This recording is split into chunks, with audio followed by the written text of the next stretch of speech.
this sentiment. It's always been the creepier, the better. Some of my favorite buildings to explore have been abandoned mental institutions or sanitariums, where the ghost stories write themselves, if you know what I mean. Yes, if this is believable, I've never seen a ghost. However, before last week, I did not believe in anything paranormal at all. But I'm getting ahead of myself. The reason I've decided to break my silence after a year of working on this sub is because last week I decided to go on a road trip. I needed a break. I needed that breath of fresh air. You know, to get away from personal bullshit. I decided to visit my best friend down in San Francisco for a chance to get away, a change of scenery, I don't know, to get out of the mindset I was in. The drive from my coastal city takes 12 hours on the southbound freeway, but I adore driving, especially alone. I plan to use mainly back roads, the scenic route, if you will, winding through small towns and wilderness. If I saw anything interesting, be it an old cabin in the woods or a charming small town diner, I'd stop and check it out. This extended my trip by a significant amount of time. I wound up driving 6 or 7 hours that first day. Near sunset, I started looking for a motel, but all I saw were trees and empty roads. I refused to check my phone for a place to stay. Liking the spontaneity and false sense of 21st century danger, I was content in knowing I was going south and would reach civilization eventually. The sun was disappearing behind the trees and a light rain began to trickle down. Typical for this time of year. I took my eyes off the road for just a second, fumbled with the cigarette lighter and realized it was getting a little too dark to see. I flicked on the headlights, glanced out the windshield, and immediately slammed on the brakes.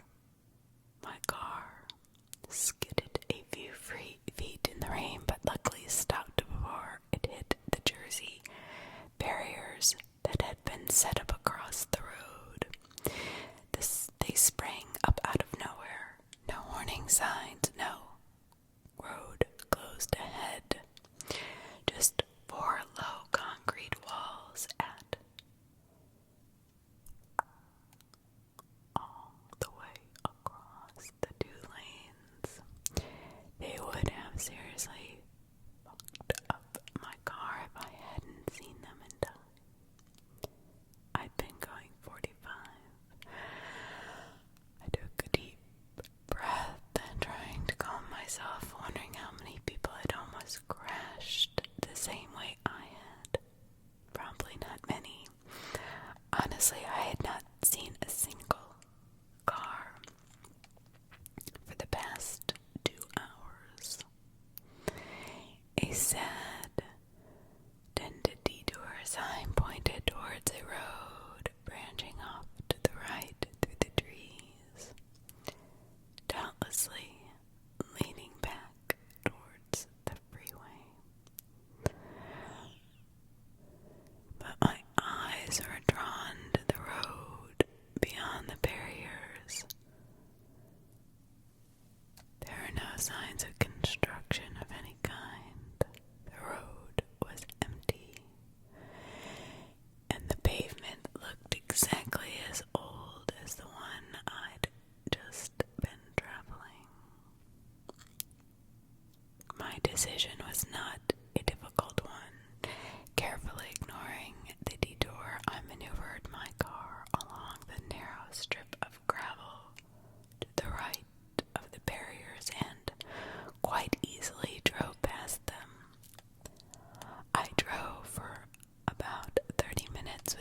sign of construction or life of any kind.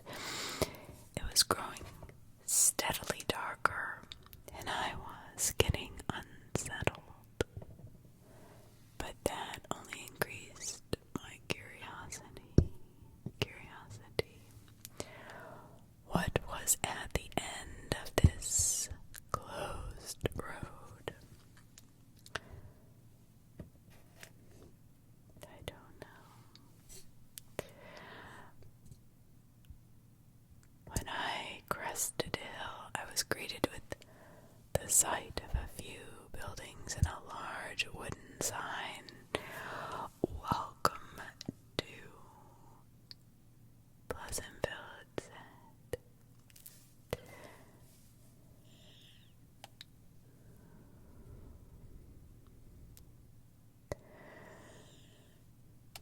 I couldn't read the name clearly, but I knew what it said nonetheless. Most of the sign from the center down was covered in what looked like splotchy black paint, or maybe some kind of plant life. It was difficult to tell in the falling darkness,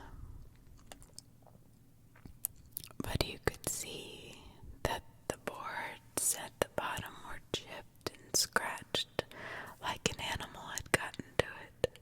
Not anything from a monster movie, just the common weathering of old wood left in the forest. But these were different. They were man-made scratches, too, gouged deeply into the wood over the black paint. I leaned out the window and pointed my flashlight at it. It said, "Come in." Well, that was weird, but I've seen much worse graffiti in ghost towns, which I assume that's exactly what this was. That got my heart pumping with excitement. I drove into town, quite a few promising locations. I had passed all dark and empty. A police station, its window shattered and subsequently boarded, the glass still glittering on the sidewalk. Houses with doors broken off the hinges and crooked shutters. A grocery store where one street lamp still burned eerily green by the entrance. An apartment building. The glass of its double doors and all the windows apparently painted that with the same splotchy black as the town sign. Through my fingers, I could feel them twitching. I didn't even get out of the car. Darkness had become my enemy, and I was getting tired. I was alone and had no information on this ghost town. I was not about to break into places if they were occupied, especially at night with nothing but a flashlight.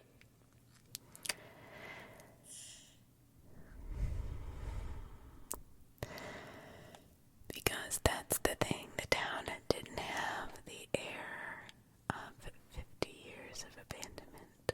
Besides the boards across the doors and windows and the lack of electric light, this place looked like could have been inhabited yesterday. There was no building decomposition or crumbling masonry, at least from what I could see.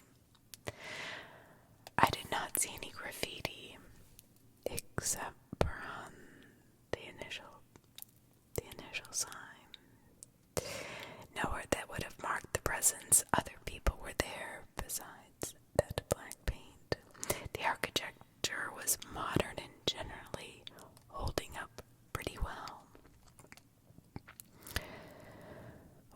this really a ghost town? I don't know what I think it had to be. I didn't see a single person there.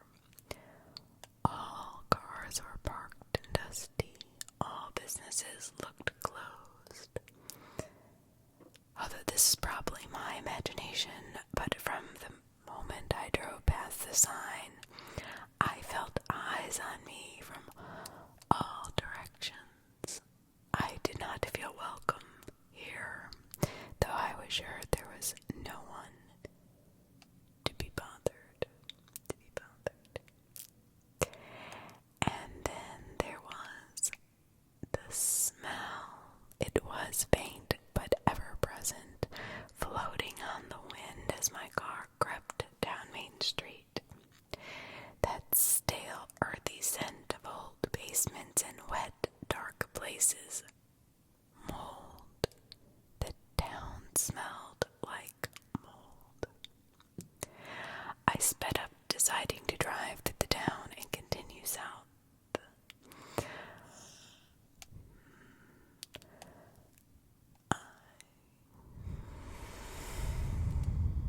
Find a place to stay nearby and returned in the morning to do a little bit of proper exploring. The apartment building and the police station were especially tempting. I'd never explored a police station before. I was just about to cross the bridge that marked the south border of town, leaving the buildings behind and continuing into the woods when I saw someone walking down near the creek. My heart nearly jumped out of my chest. I thought I was alone. I stopped the car but didn't get a very good look in the gathering twilight before she, if it was a she, disappeared under the bridge. She was very, very thin, starvation status, I'm sure of it, and walked with a pronounced limp. She had a pale head, mostly bald, but near the top of her scalp were growing a few scattered clumps of thin, wispy brown hair. The hair was really long. It went over her shoulders and down her back. A filthy dress hung off her frame. I watched her for a moment with my mouth open, then sped across the bridge when she disappeared from sight. She had not looked up at me, even though my headlights had been shining right at her. Part of me thought I could see if I could help her, but most of me was screaming that the idea was horrible. I'm alone, unarmed woman, and I didn't know who or what was under the bridge. Trust your gut, they say. I reached another set of barriers further down the road with another detour sign leading oncoming traffic towards the freeway. It seemed these barriers had been set up specifically to cordon off the town, but why? I found a motel near the freeway and a small gas station. I decided to stay the night and go back first thing tomorrow. I called my friend in San Francisco and excitedly explained my discovery and why I might be another day late. Now that I was out of the town, I brushed off the feeling of unease. It had been quiet and eerie, and that lady was especially creepy as hell. But with the freeway only 10 minutes away, I figured a transient must have wandered along into town. Maybe she was squatting in the town, but dealing with homeless people is part of the adventure. So of course I went back, and there's a lot more to the story, and soon you'll understand.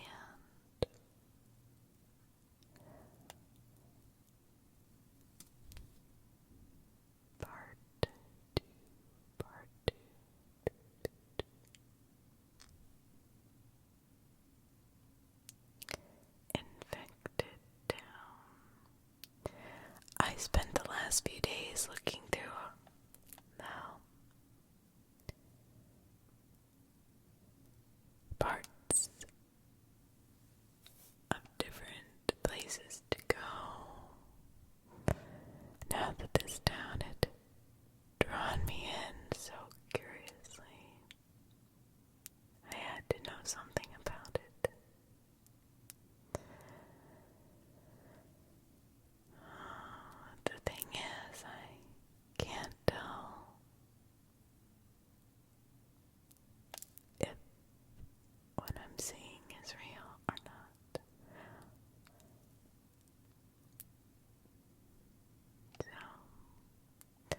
spent the night in the motel and returned to the Creepyville town that morning to do a bit of true exploring.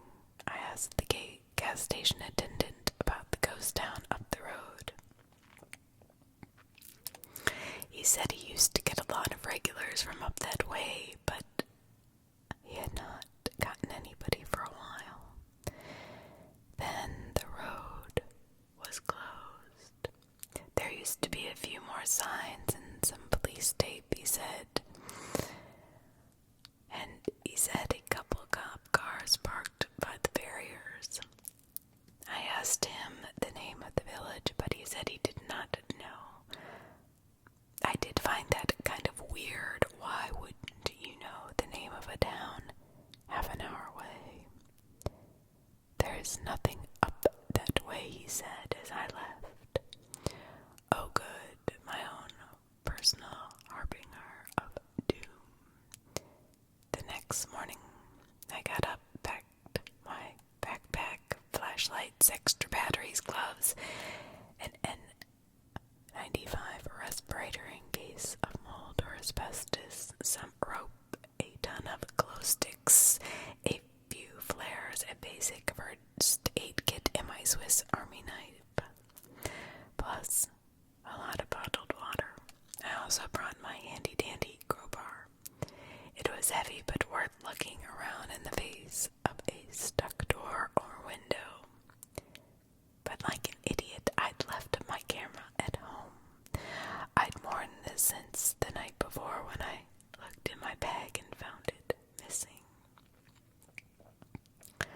Honestly, I was sure I'd packed it, having planned to explore a couple places my friend knew of in San Francisco. But it's probably sitting on my bed at home, all lonely and sad. I took a couple pictures in the town with my phone, but none of them turned out. Terrible lighting, I guess. The first exploration, that feeling of being watched, returned immediately upon crossing the bridge into the village. And as I drove towards the buildings, the scent of mold increased as well.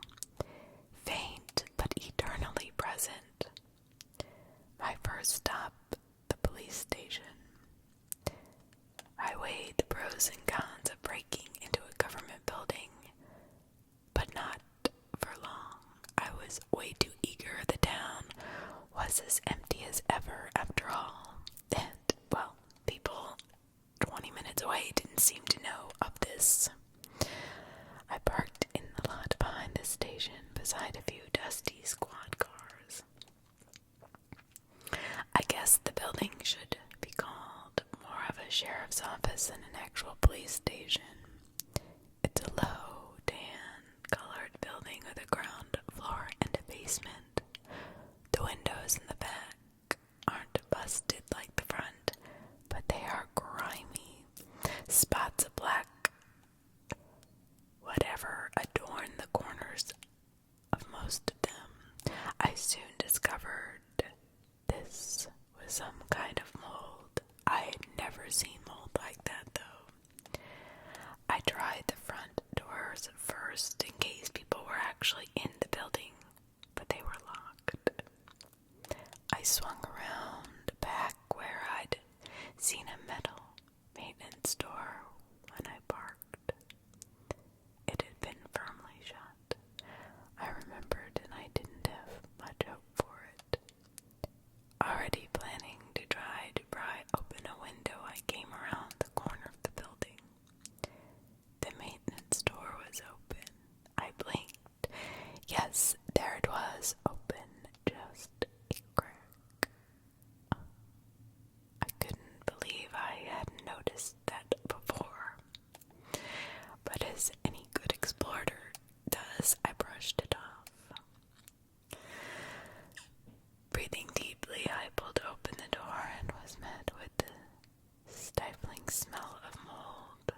sounds were muffled, like cloth pressed over the ears. The interior had a distinct look of decay. Paint was peeling from the walls, and all the light bulbs were broken. The carpet was pulled up at the corners.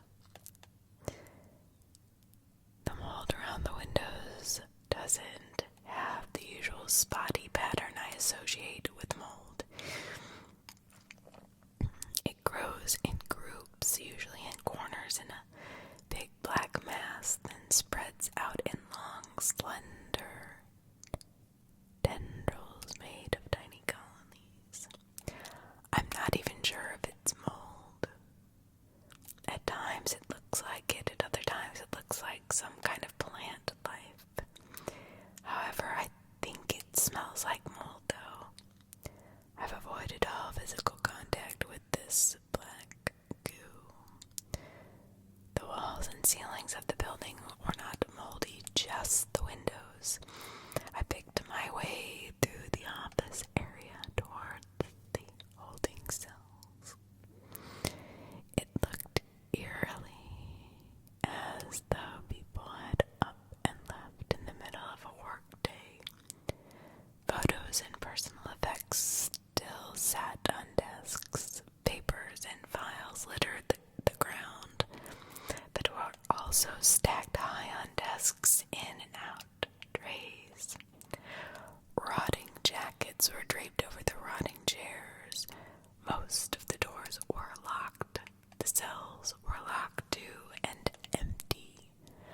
I was a bit disappointed by the building so far. It really didn't provide much information.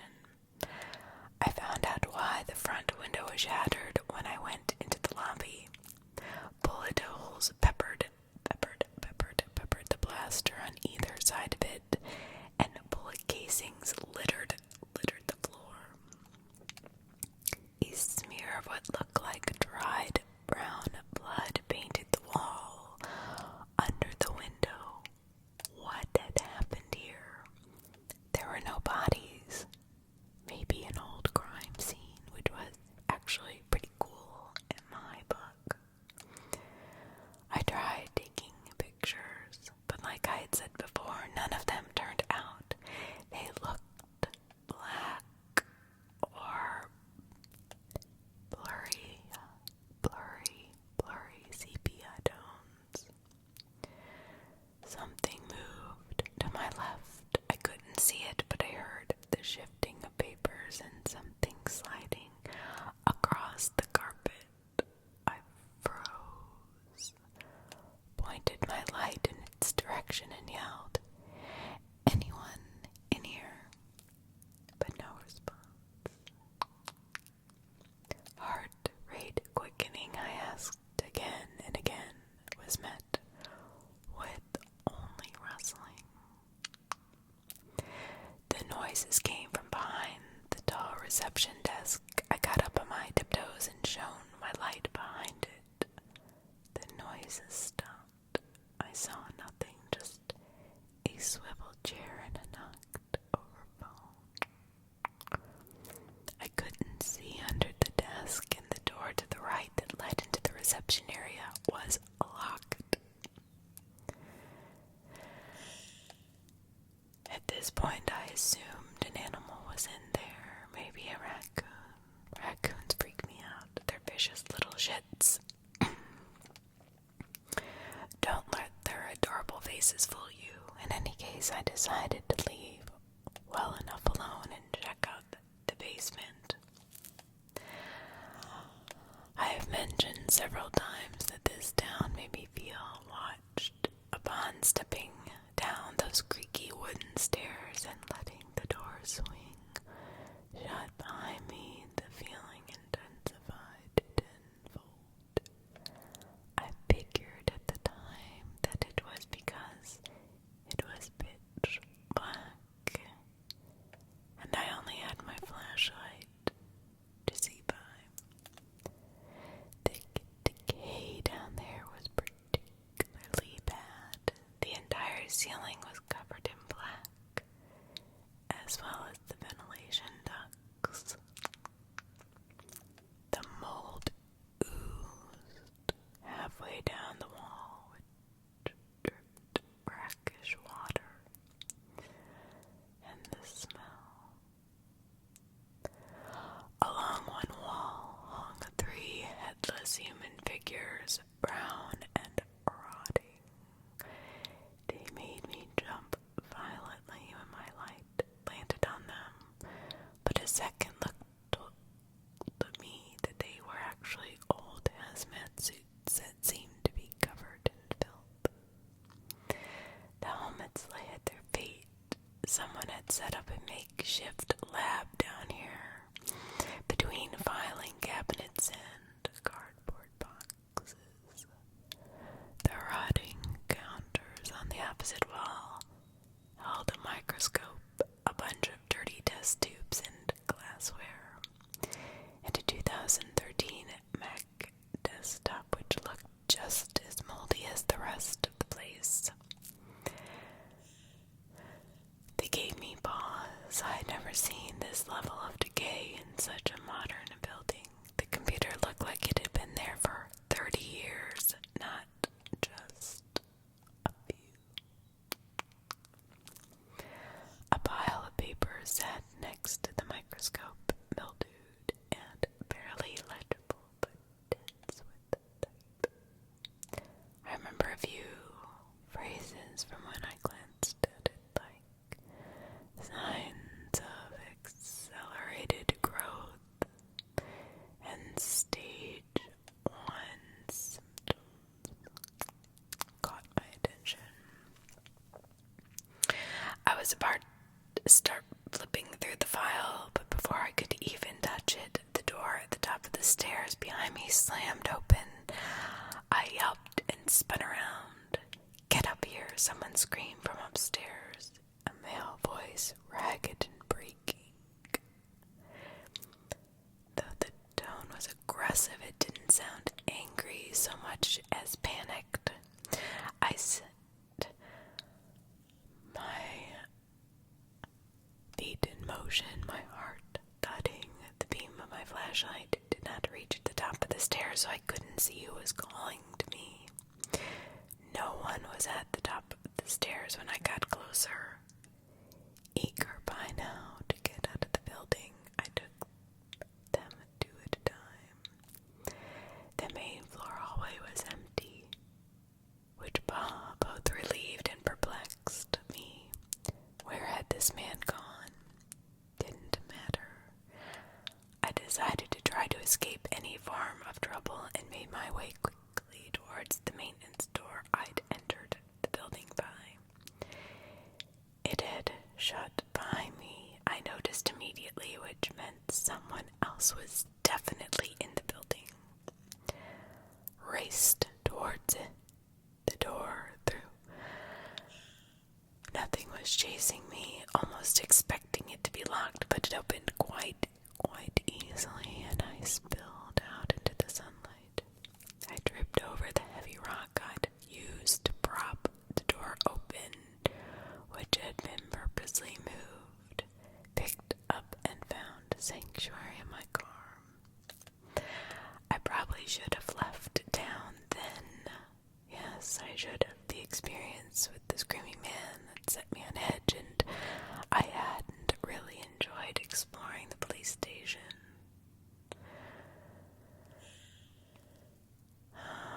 Well,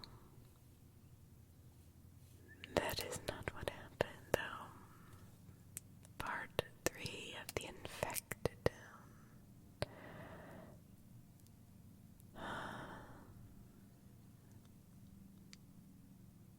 After leaving the police station, I still had the whole day left and really wanted to explore the town some more. I decided to check out the apartment building. Hillside Apartments is a 4-story building on the south end of the town, not far from the bridge.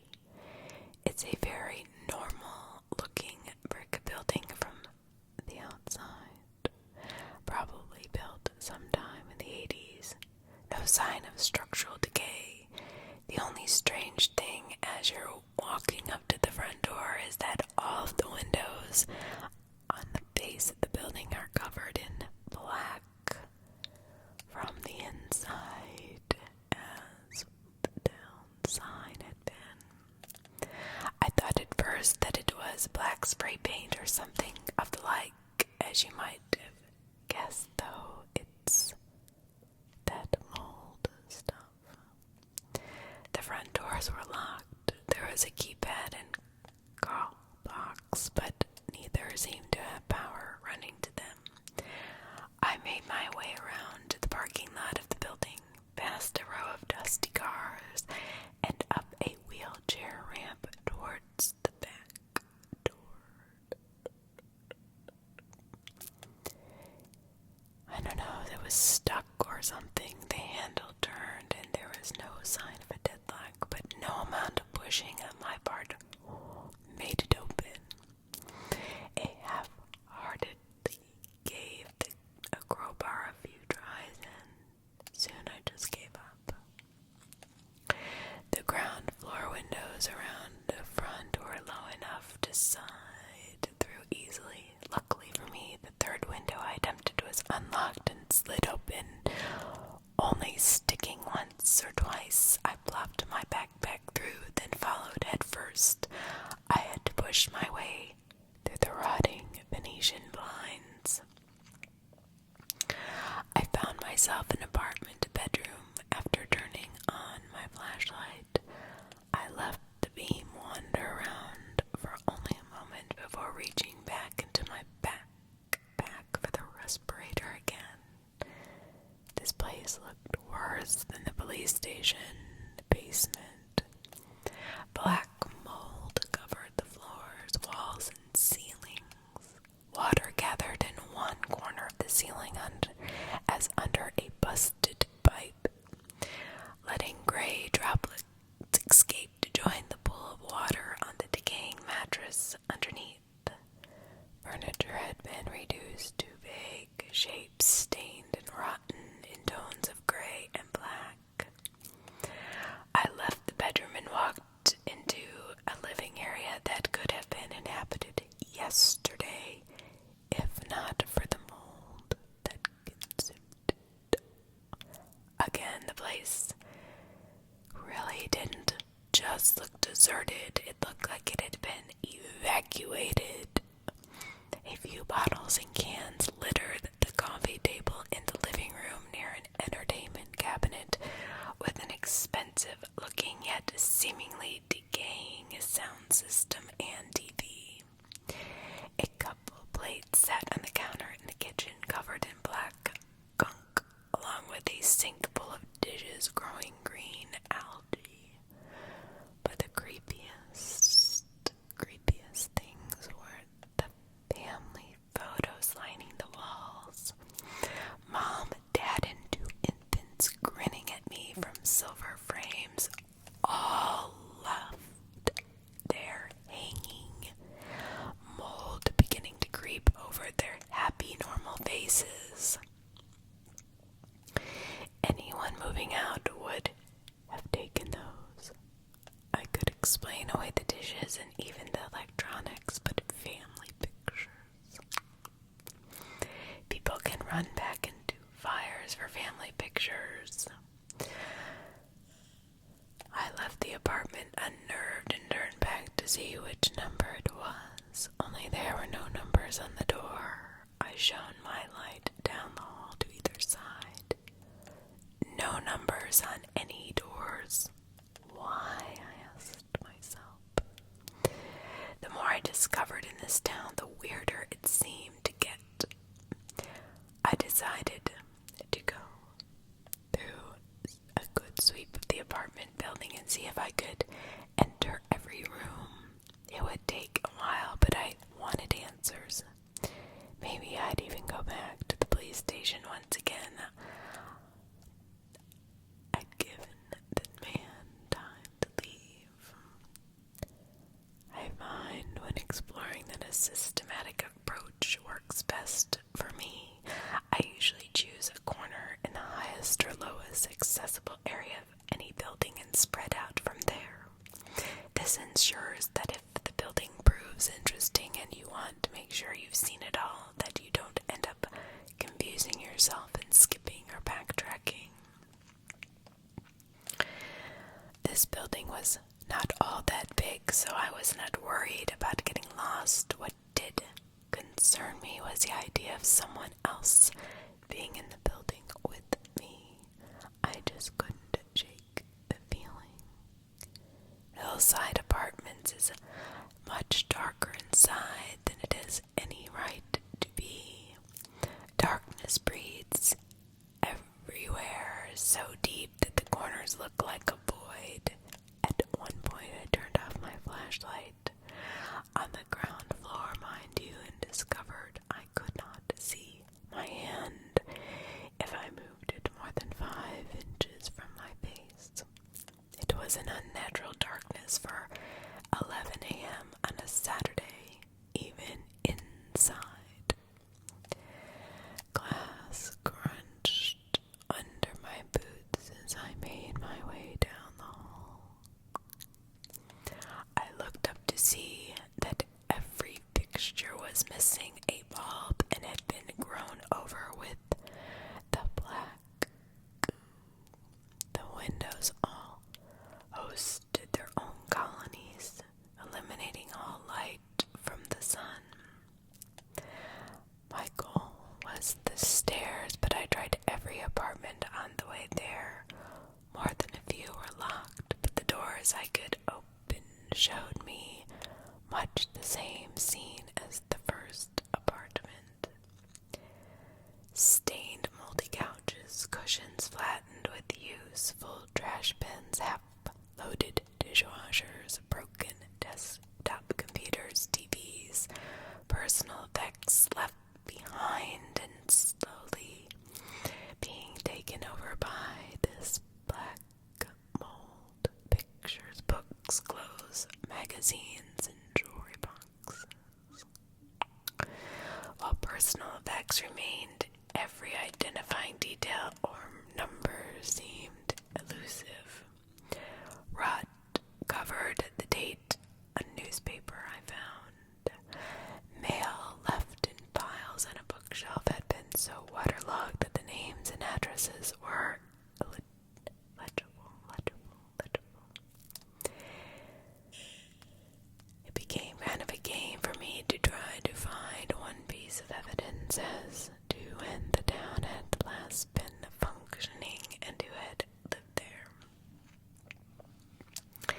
Even a year would have made me jump for joy. I still wanted to confirm this. If I find that the town had been inhabited in 2012 or 13, there's more evidence that it's the place where 2 of my friends or people I saw lived. At one point I came into the lobby, which is large enough that the beam of my flashlight didn't reach the opposite wall, swallowed instead into darkness. I didn't linger here for long. I hated feeling like I was such a vast emptiness, like the mouth of a pitch-black cave. Quickly I found a door marked stairway and went inside. Whereas the lobby brought out my agoraphobic, this place seemed uncomfortably cramped. I felt I was being encroached on from all sides by the grimy walls as I made my way down the concrete steps, so much so that I kept swinging my light left and right to make sure the passage was not getting narrower. Raspy breaths filled the space, and I'm not sure it was just my own breath. Immediately upon leaving this stairway, my light found shelves filled with rusty machinery and a ceiling of blackened pipes. Custodial and maintenance tools littered the floor. The hallway ahead gave me the creeps like the lobby. My light was swallowed by the blackness before it ended. So I turned right and went down a shorter corridor to an open door.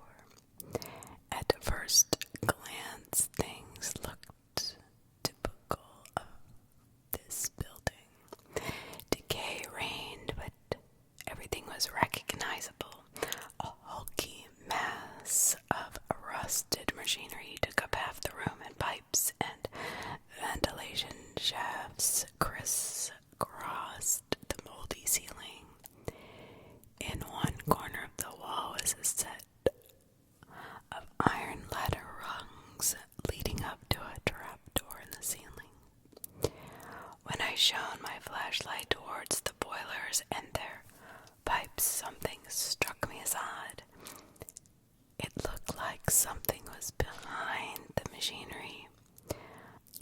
I came closer, peering between pipes and around twisted hunks of metal, but couldn't get a good look. There was definitely something back there. Finally, I squeezed myself between a boiler and a wall, changed my flashlight to the other hand, and got a good look at my discovery. It was lying on a pile of mold, as though the fungus had gathered around in a mound as a makeshift bed. Can mold pile up so high? I'm not sure what it was, but I have an idea after reading Jessica's story. It was a tiny, smaller than most humans. It lay in the fetal position, all curled in on itself, except for its shriveled white legs, which hung at an unnatural angle from its hips. There were no toes or anything recognizable as feet, from what I could see, and no hands besides two fused masses of flesh. The end of its arms. I could see the ribs through its flesh on the torso, but all other details you associate with a human being were gone. No belly button, no nipples, no hair. It was too pale to be flesh toned, with a hint of gray like a decaying corpse. The head was bald and withered. Its face was turned towards me. At least I thought it was, because there were no eyes, no nose, just a smooth expanse of pallid flesh over the largest mouth I'd ever witnessed. The creature was smiling broadly from ear to ear and chin to cheekbones. Its teeth were human-shaped, but far longer and seemed fused together. There was no gap between teeth of the upper jaw and teeth of the lower. I freaked out. While trying to squirm out of the space between boiler and wall, I noticed something about the creature. No movement, no breathing, not even a twitch of any kind or reaction to my presence. I realized after a minute that it was dead.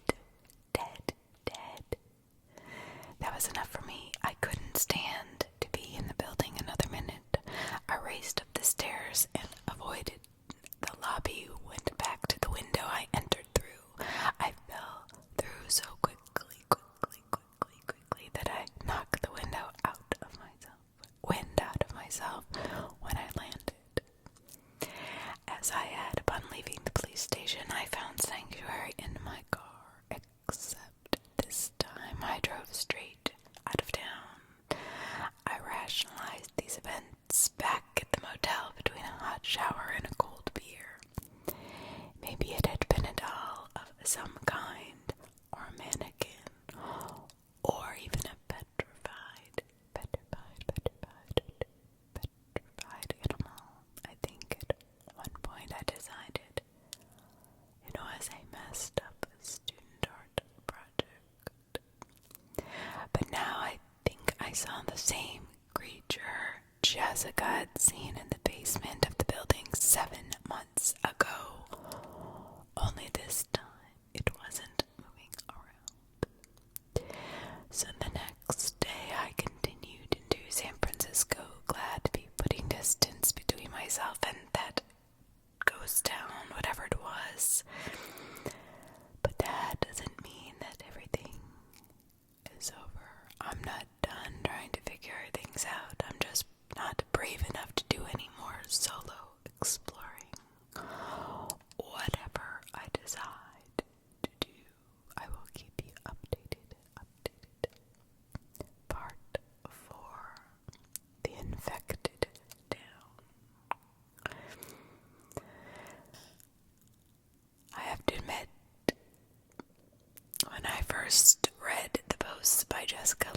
email, and I thought a few kids had been inspired by the infected town and written an elaborate, scary story. The mold, the buildings, the body in the basement, all could be explained by separate natural events if you firmly refused to believe in the paranormal. I didn't actually think the town was infected so much as I felt it was unlucky. Still not sure where I stand on the whole paranormal issue. I might have to literally get slapped in the face by a monster before completely accepting it. But since posting the accounts and getting attention for them, I've gotten several strange messages and emails. I don't know how you all found my email address. From 3 different sources as far as I can tell. Future plans, I'm planning on going back, this time with reinforcements. I will figure out what's happening there. It's going to be me, Blake, and his girl Heather, who we met at the bar a couple of nights after I got into San Francisco. They clicked immediately, so now we have a new team member. They've both been prepped on what's going on, and both of them are aware of the risks and still willing to join me. I haven't slept well since leaving Oregon. I have had nightmares nearly every night. The kind where something is chasing you but you can't see it, and you can't quite get the muscles in your legs to move. I've mostly fixed the problem with melatonin tablets and vodka. Having no dreams at all is superior to having nightmares. But I'm hopeful that exposure to mold spores hasn't permanently altered my nervous system, neurons or something of the like. Here's the update. First off, a couple nights after arriving in California, I got a private message on Reddit from You Help Me, Nosleep. If you don't remember it, that was Jess's username when she first posted her story. Since the story's end, Help Me Nosleep and Ellen PWDF have been posting weird messages in comment sections. They're usually full of gibberish or nursery rhymes. I've gone through the comment history, was creeped out when I realized a lot of the comments almost sounded playful or like they were trying to be. Only a few got aggressive, but when they do, they get really aggressive. Also, Help Me Nosleep has a pattern of bizarre misspellings with no rhyme or reason to them. I don't get it. Here is the private message I got in case you can make any more sense of it. My dear Claire, from Help Me Nosleep, sent 2 weeks ago. Verse 1, spelled VRRSE. 1. Oh, air at the midnight, moorlands crying. Through the cypress forest sighting in the night wind madly flying. Hellish forms with streaming hair and the barren branches creaking. By the stagnant swamp, bulls speaking. Past the store cliffs over shrieking. Damn demons of despair. 11:2, 11:6, 15:31. V:11, V:35. And it goes on and on and on. Yeah, so there's that. Seems our moldy friend is a poet. I am not an English lit girl. The streaming hair bit immediately made me think of the lady under the bridge except there are no swamps or moors nearby, to my knowledge. And what's with the letters and the numbers underneath the verse? Some kind of code. I've tried to match them up as lines, words in the verse, but the result is gibberish. I thought 11:2 would mean line 2, word 2, only it doesn't. Also, obviously, none of the lines have 35 words. Must be something else or nothing at all. Who is to say? It's clear. Help me, Nosleep is insane. I don't know how Help me, Nosleep knows my name, since I'm pretty sure I haven't told anyone here. But now the secret's out. Name's Claire, nice to meet you.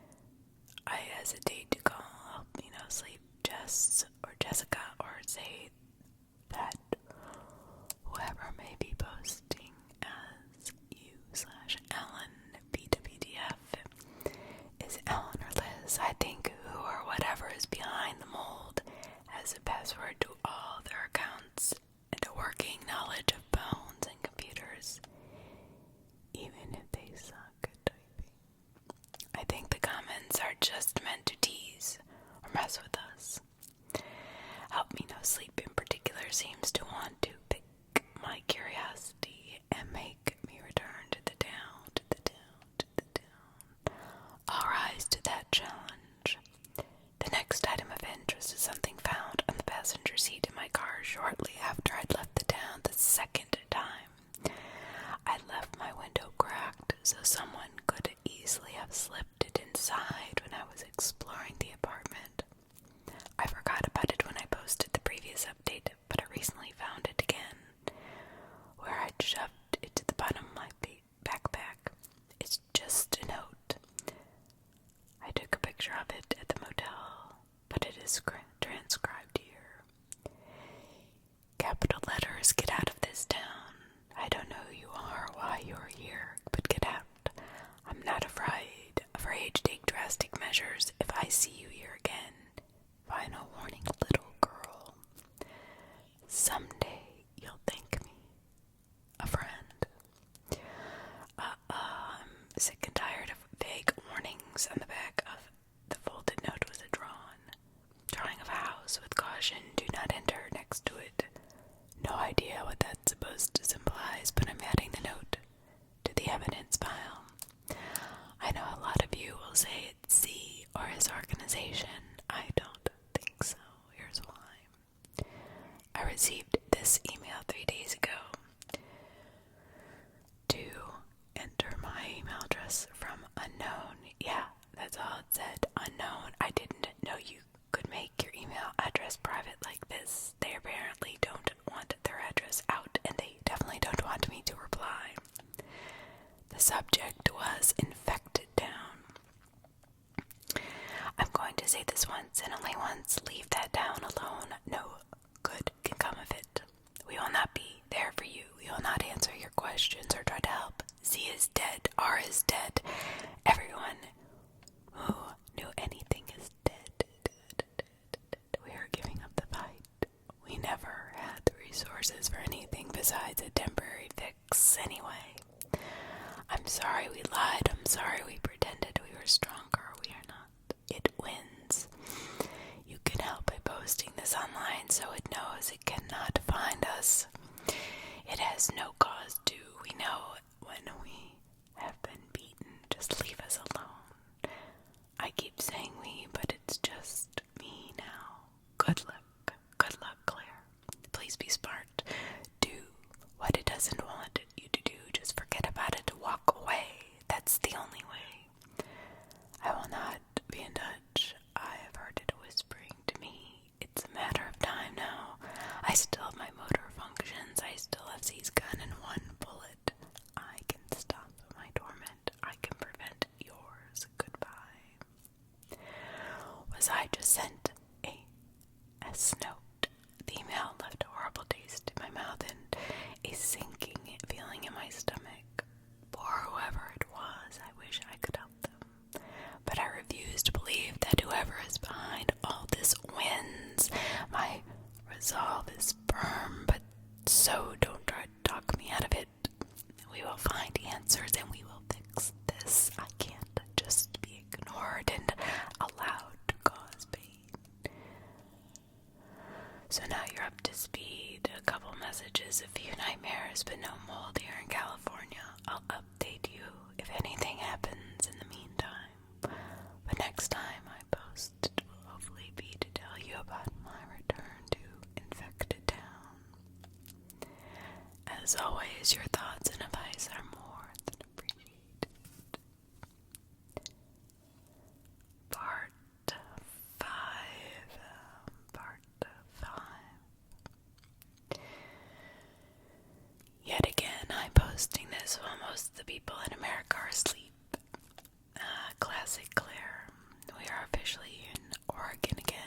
happy. There was laughter. People felt like family. You know how in dreams, if you meet your brother or parents, they might not physically look like them, but you know they're your family, like that. It felt lovely in the moment, but when I wake up, I'd feel sick, unnerved, lied to. The town is no good, so why is my subconscious trying to make it seem like it is? I started pressuring Blake to get going back up to who's interested to see our other friend Heather, who's interested to see whether or not I'm making shit up. I thought about us driving back there for myself, but I'm also not an idiot. Finally, Blake got some data off, and we set off when schedules allowed. We didn't get to the town until after it was dark, and everyone was tired from the long drive. Heather wanted to just stop at the hotel, but I was eager to do some exploring. Blake, the voice of reason, said it was too dark. Don't be reckless, Claire. We compromised by taking a drive into town with the understanding that we would not get out of the car. Shit, Blake said as soon as we crossed the bridge, leaving door forward to get a look out of our surroundings. You weren't kidding, and that watched feeling is intense. Prickling up the back of my neck, eyes from all directions, I glanced at Heather in the back seat. She'd gone completely stiff and pressed herself right up against the window, eyes darting in all directions. I pointed out the apartment building. I looked up to the third floor window, the one on the right that had been filled in on that little note. It didn't look any different from the others. I slowed the car to a crawl, craning my head to look at the building. A movement in a window on the fourth floor caught my attention, but it might have been my imagination.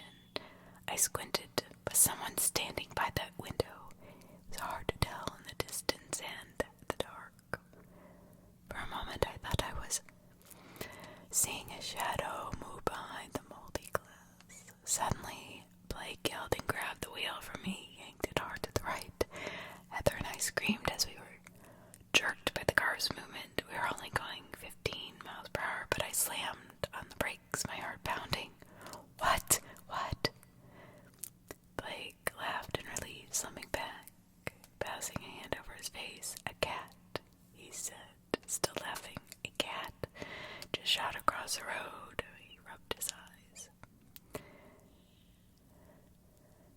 Heather smacked the back of his head, and a bump admonished him. I'm pulling the wheel from the driver. I punched his shoulder gently. He argued that without his excellent reflexes, he would have hit the kitty. I was very glad we had not hit the cat. Heather, half joking, asked if the cat looked moldy or weird. Blake said no. He was pretty sure it was just a regular cat. I assume it's feral since we haven't seen any people or living things. We got to laughing nervously as we continued our drive. I think I mentioned this in one of my previous updates, but many houses that we passed had their doors hanging wide open, gaping holes into dark interiors. It was a chilling observation. I could feel Blake getting antsy beside me, his fingers twitching. He has the explorer's bug, as I do. You could just stroll right inside and pick through the remains of people's lives. Didn't even have to force a door or climb in a window. Easy. Curiosity was killing me.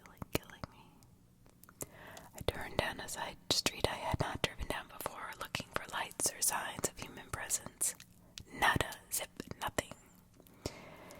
In one side yard, a laundry line stretched between the house and the fence, clothing still on it, ragged and weathered by the elements, dusty cars parked in dusty driveways.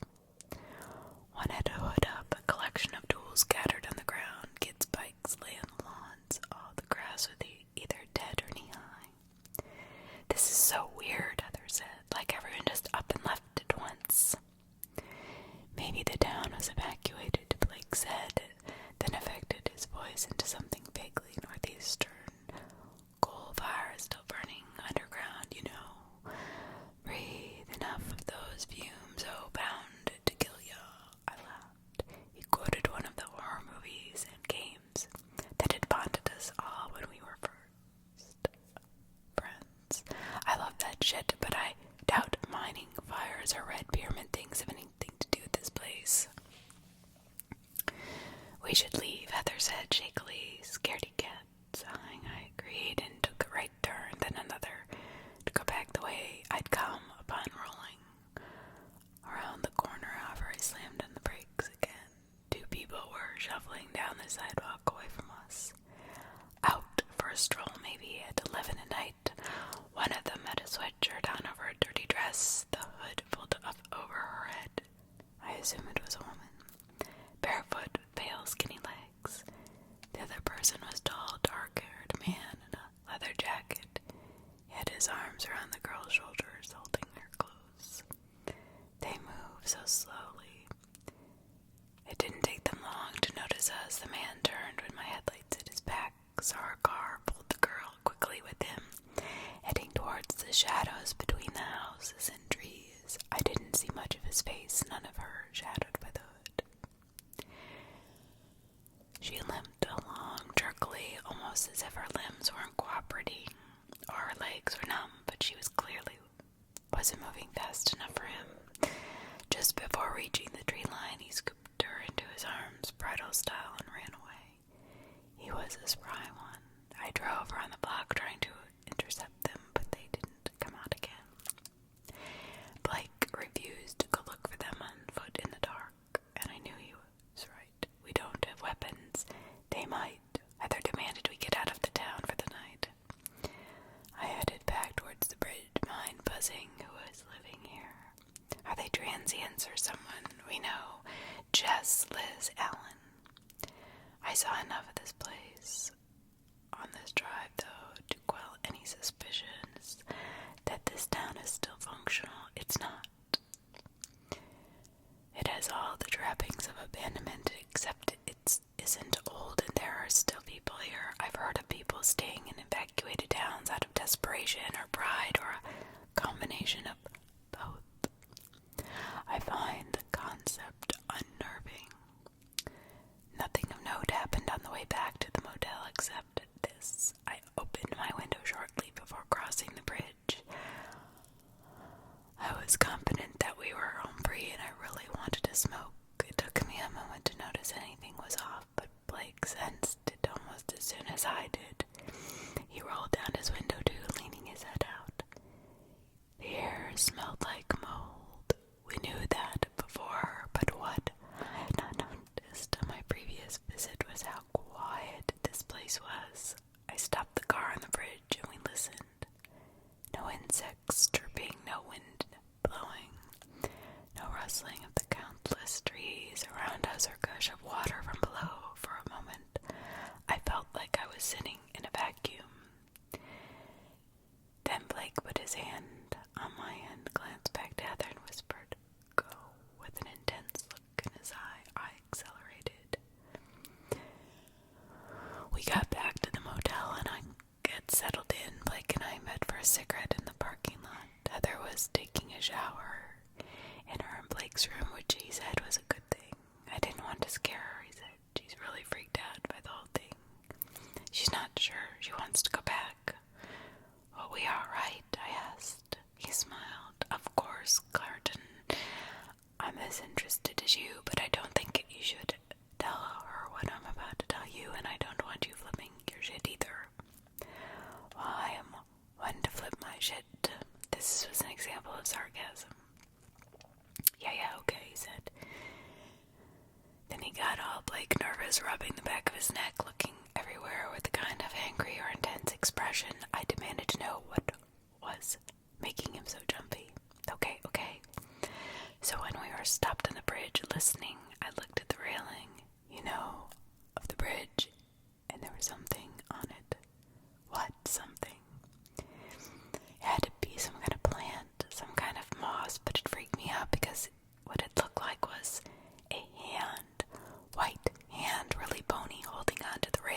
like someone was hanging off the side of the bridge.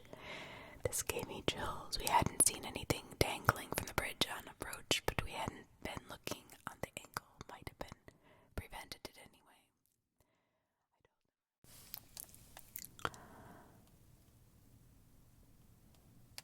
You know, something. I don't know what it was.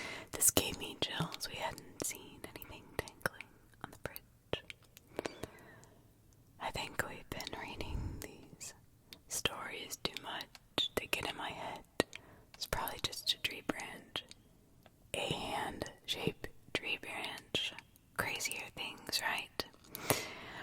All the same, he stayed up with me when Heather fell asleep and we wrote this. So this is where we are.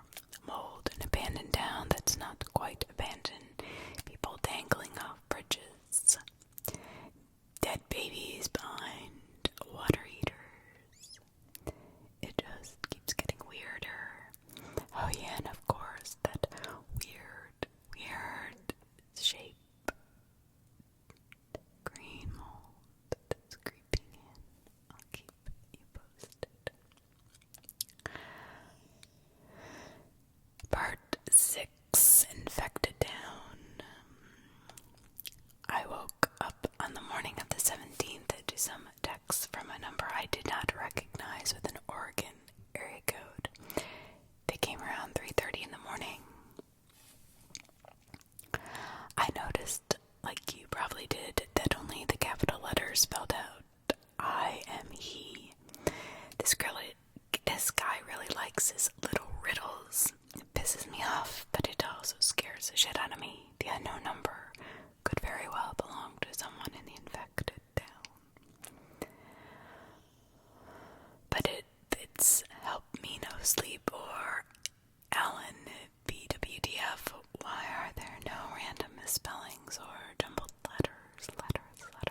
Other than sporadic capitalization, they seem pretty lucid. I also got a text from a different number, one with a Chicago area code. I know Alan went to Chicago, but he never lived there. Probably not his phone. Delivery time on that one was 6:27 a.m., around 3 hours before I woke up. I rushed into Blake and Heather's room and showed them neither had received messages of any kind. On the way into town, we parked on the bridge to check out Blake's sighting of the hand. I noticed the silence again as soon as I stepped out of the car, like the bridge marked the edge of a bubble, where the atmosphere completely shifted. Heather played ignorant, but I think she guessed we weren't telling her something. She doesn't read these accounts. She says they freak her out. There was nothing on the railings of the bridge or anything hanging off, no trees, branches, or white hands. I jumped down beneath the bridge, followed by Blake, and found a dry creek. No one was there, but along the bank was an obvious camp of some kind, blankets and sleeping bags, a collapsed tent, and an empty fire pit. Someone had been recently, evidenced by a few embers still glowing under the ashes. I wondered if it was the guy in the leather jacket and the girl. I wanted to go to the high school first, since that's what the Chicago number said I should do. Heather did not. She kept saying it was a trap, that we would be ambushed. She was adamant. I decided to heed her advice. I planned on visiting it the next day anyway. Hopefully Heather would decide to stay back at the motel. To you, she probably sounds like the voice of reason, but I was not thinking it like that. Nothing ventured, nothing gained. We went to the apartment building again instead. Since I hadn't explored it thoroughly last time, we jumped in through the window I'd opened after we'd put on respirators and I'd pulled my hair back. It was the same as before, oppressive, dark, horrible. Blake wanted to check out the basement first thing to see the was feeling brave or stupid with him by my side. He's always had that effect on me, and I agreed to go. Heather looked uneasy, staying away from walls and hugging herself. She seemed sure we were about to be attacked. But when nothing happened as we passed through the lobby, she started to relax, and as we whispered to each other, it started to feel more like a regular exploration. Knowing what I now know, I couldn't believe I'd gone in there alone last time. The floors creaked and moaned above us as we moved towards the basement. I'm assuming just settling, but who knows? I thought warily that those people we'd seen the night before could be in the building. The stairwell is probably my least favorite part of that building. I pointed out the boilers once we were in that room, saying I'd seen the body behind them. I didn't want to look again. Once was enough. But Blake eagerly squeezed himself into the space between the wall and the boilers and shone his flashlight back there. Where is it? He asked for a moment. Like right there, I said, confused as to how he was missing it. It was pretty conspicuous on top of the black pile of whatever. Blake slid back out of the space, shaking his head. There's nothing back there. I ran to check, and sure enough, there was no body. The black pile seemed a bit bigger, but other than that, the area was empty. Maybe it hadn't been dead after all. It looked dead, though, dead and mummified. I snapped a few pictures. Come to it, we took a lot of pictures down there. Only a few showed anything more than blurry darkness. In the first two, you can see boilers to your right. It was taken from the door to the room. The last one is about 25. That I snapped of the black pile. It was the only one that came out. Keep in mind this camera was set to normal settings with the flash on. Next we headed back upstairs to the third floor at my request.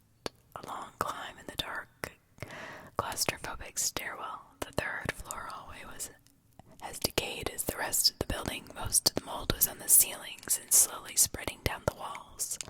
Our feet crunched on broken glass and litter. There are quite a few open doors up here, none of them numbered. Blake pointed his light into a room with an old model train set, which immediately attracted his attention. Heather followed him, but I followed my own clue. I went down to the end of the hallway and found the apartment that had been shaded in that note left in my car the first day I visited. The door was closed but unlocked. I went inside. Whereas in the hallway, the outside mold was sporadic along the walls. Here the walls were all gray or black. I walked down the short entryway to the living room. Moisture dripped from the corners. The Venetian blinds on the window were rotting off their hangers. A flat-screen TV rested against one wall. A gray, decaying couch sat opposite it. A small laptop perched on one of the arms, seemingly untouched by the decay. I withdrew my spare sweatshirt from my back, wrapped the computer in it, and decided to take it with me. I dragged out the bedroom mentioned in Jessica's post, and sure enough, the bed was flipped onto its side against the wall. A large black concave shape carved into the underside of the mattress. The vent she spoke of was smaller than I'd imagined, only about 5 inches tall by 9 inches wide. Mold snaked from it, dense around the dark opening. I went back out of the living room and looked for anything else of interest, and I didn't find anything. I was about to head back to the door when a sound caught my attention. Thump, slide, like a campfire story. It was getting louder and louder. I called for Blake and set about trying to find its source. A thump, slide. For the life of me, I couldn't see where it was coming from. I called for Blake again, no reply. Suddenly there was a slam. I raced back to the front door to find it had been thrown shut behind me. Panic mounting, I scrambled to open it. Locked. I was trapped this room. Before I could get my shaking hands to work the deadbolt, there was a loud sound of something banging against metal. I spun around in time to see a vent cover high up on the wall behind me, torn from its screws and dropped to the ground. An arm snaked out of the hole in the wall, white as a candle, wax emaciated, long twisted fingers clawed at the air. Then another arm came through, the hand groping for the wall underneath the hole. The other hand found the wall above and pushed. When the head appeared, I snapped out of shock, enough to scream. It was not the face I'd seen on the mold pile, but it was similar, white, gaunt, with a stretched, too large smile. It had eyes, though they were closed, the lids seemingly fused together. It had hair, too. The neck must have been twisted 180 degrees. I screamed again. That horrible smile. I took my eyes off the creature, moved towards me, and clawed at the door handle. Blake was on the other side, shouting furiously, banging at the wood. Heather was sobbing. The deadbolt stuck as I tried to turn it and cried out, stealing a glance back at my pursuer.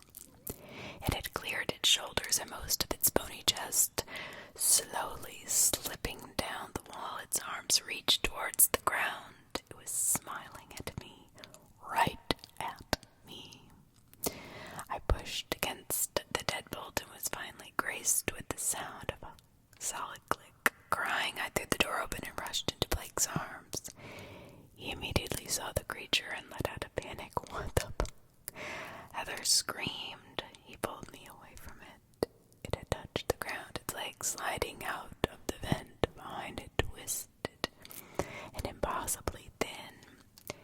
It reached towards us, then Blake slammed the door on it. Our escape is a blur until we were in the car, speeding towards the bridge. I found it hard to breathe, and Blake was driving, one hand rubbing my shoulder. Heather was huddled in the back, trembling violently. The laptop I'd stolen rested on my lap, still wrapped in my sweatshirt. We made it back to the motel and took each long showers, putting the clothes we'd worn into the garbage bag to wash. We didn't touch anything unless we wore gloves, but I don't know if that's enough anymore. It might already be too late. I can't say I wasn't warned. Blake took a bunch of pictures on the third floor, however, predictably only one showed anything. I'm writing these and getting them up as fast as I can, but I'm finding it hard to focus. The exploring has left me tired, and now I can't sleep. But for a few hours a night, I've traded unnerving dreams for no dreams at all. A lot of you will say it's because I'm infected. At this point, I'm getting pretty scared that might be the case. I can't sleep, and when I do, I see that face. I don't think it's safe for me to leave. I'll save the rest for next time. For the first time, I'm really regretting this. I've been losing time. This is my third attempt at typing this out. I'll sit down at the desk to start writing, and suddenly it's 3 hours later and I'm on the porch finishing a pack of cigarettes. When I go back to the computer, a blank Word document is staring back at me. But it's not only when I'm trying to type. The first blackout I can remember happened shortly after we came back from our driving through the town. Since then, they come at least 2 or 3 times a day. I'll walk into a new room and suddenly realize I can't remember what I've been doing for the past half an hour. I'll complain of being hungry, and suddenly we're sitting in front of the TV eating pizza. I'll be in the shower, and suddenly I'm in bed with the lights out. Blake and Heather don't feel odd, and they say I act totally normal during the times I can't remember. Blake won't let me quarantine myself in my room as I know I should. He also stubbornly refuses to take Heather and get back to San Francisco. He says there's a good chance they're already infected too, and he won't risk spreading it. He also won't leave me I know it's selfish, but I'm grateful. He and Heather keep arguing about it. He stormed out a couple minutes ago to take a walk because he won't give an inch. Too bad she didn't drive herself. She hadn't wanted to pay for gas. I promised myself I'd take you through this chronologically, though. The memory loss makes it impossible to promise I won't leave anything out. We didn't go into town the next day. I am still traumatized after what we saw. Around 3 in the afternoon that day, I got a text from the Oregon number. It said, "Hello, beautiful. So happy you've 3 decided to stay. I'm throwing a little party in your honor. We can't wait. See you soon." I deleted it shortly after writing it down. He again. Who is he anyway? The morning of the 19th, I woke up feeling braver after 3 hours of sleep. I kept thinking of that text from the Chicago number about the high school and the promise of answers.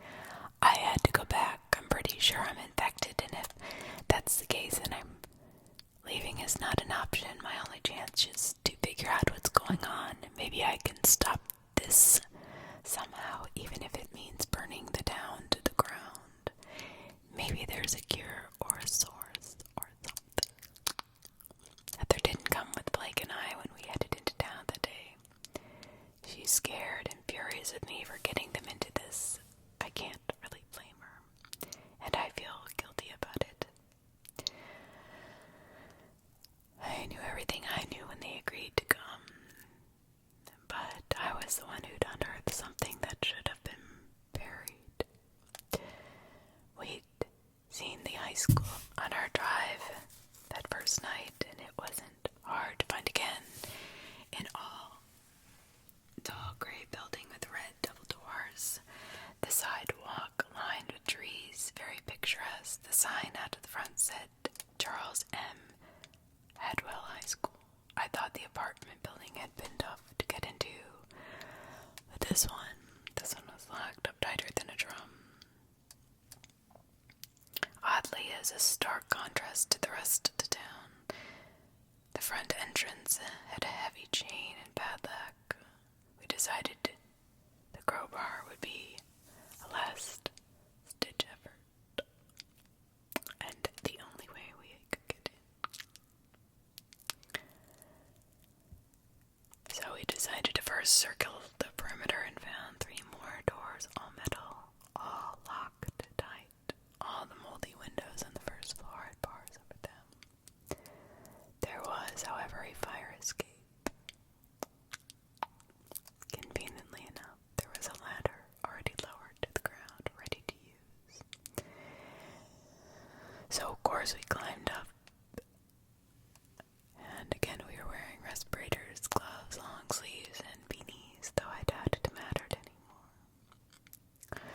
The room we fell into was dim and old-fashioned. The building had been built in the 60s and had not been updated since. The walls were dark green, trimmed with wood, and the floor was beige tile, mold populated every corner. The level of decay was comparable to the police station. We moved into the hallway. Some of the lockers along the tall walls were open, contents spilling from them, papers, books, and binders.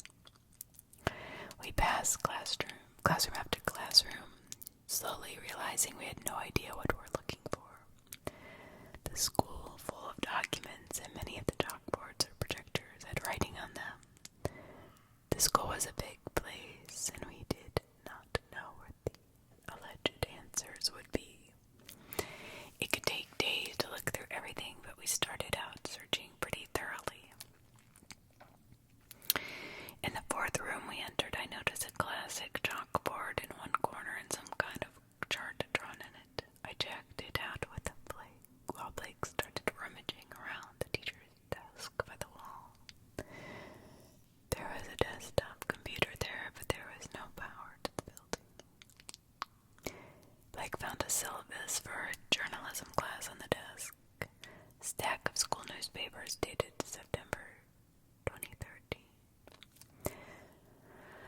So there was my proof that this town had been up and running recently. The student body was collectively termed the Hadwell Acolytes. Weird for a mascot, but I went to high school where our team name was the Crusaders, and that was kind of a similar thing, I guess.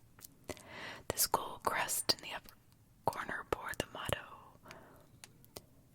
Donec Dodum Impliet Orbem. I looked it up when I got to the motel. It means until it fills the whole world. Odd. The chart on the chalkboard turned out to be a list of class valedictorians since 1964, with the dates and GPAs. I guess it was for an article. Seems a legacy went a long way in this town, that or the family bred geniuses. The last Hadwell on the list had graduated in '07, first name Elizabeth. I immediately thought of Liz from the stories, but there's no way to be sure. So I went downstairs to the offices to see if they held anything conspicuous. The classrooms had yielded nothing that seemed important at first glance. It was far darker on the first floor than those above, and it felt more cramped, like the walls were closing in. Upon rounding a corner, Blake put his hand on my arm and stopped me, telling me to listen. I heard what he did, faint music, as though from a distant source. I strained, but I could not see anything. And I couldn't make out the words or the tune. It drifted eerily down the hall. We followed, of course. Loudest when we entered the classroom near the front entrance, but I still found that the sound was muffled as though it were coming through the walls. I identified the tune, though it was a bit slower than I was used to. It's a really well-known song, You Are My Sunshine. It played on repeat as we searched the room. As soon as it was over, it started again. It didn't take long to spot a metal trapdoor in the corner of the classroom looking out of place. I can't resist a trapdoor. It took the crowbar in Blake's biceps to pop it out of the ground, but once it was open, the music was louder. It echoed out of the black hole in the ground, and I felt like we were getting close to something. We had to go down. I didn't want to, but we had to. The answers we were looking for were down there. What answers are we looking for? I got out my crowbar. Blake bombed his inhaler, which is a solid demolition that could do some serious damage. Thus armed, we started down the steep concrete steps into the darkness. The staircase seemed impossibly long. I kept looking back to the shrinking square of light shining through the trapdoor behind us. Soon it disappeared in the pressing blackness, and still we descended. The air grew cold around us, the walls pressed in. It felt like we were on that staircase for at least 15 minutes, but my phone told me it was only 3 or 4. You Are My Sunshine kept on playing, growing louder. On my next step, my foot hit the ground too soon, and I lurched forward. Blake knocked into me, sending my flashlight flailing down the tunnel we just entered. The light flashed wildly in all directions as it clattered to the ground and rolled a good 15 feet away. I watched it come to rest near the wall and sit there for a moment. The beam pointed towards Blake and I, then flicked off. I told myself it had broken in the fall. The tunnel we'd entered was carved out of raw rock. It was narrow and long enough that Blake had to stop and stoop slightly. We moved forward looking for my light, but unable to find it. When we finally stumbled on it, it was 50 feet ahead, far further than it had been when I'd seen it stop rolling. It was totally disassembled. More appropriately,